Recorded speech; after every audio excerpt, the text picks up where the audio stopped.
Vitamin D কম মানে শুধু হাড় দুর্বল না, ইমিউনিটি কম, ঘুম খারাপ, এমনকি মুডও খারাপ।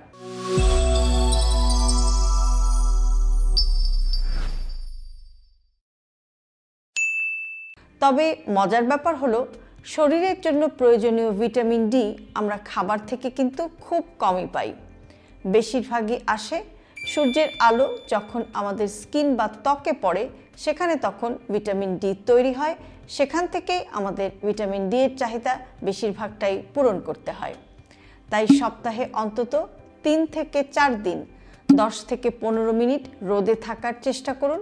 সকালবেলার রোদটা ভালো, বিশেষ করে সকাল 8টা থেকে 10টা 11টা পর্যন্ত।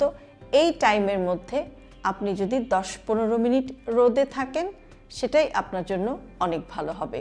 আপনার শরীর নিজেই ভিটামিন ডি বানাতে শিখে যাবে।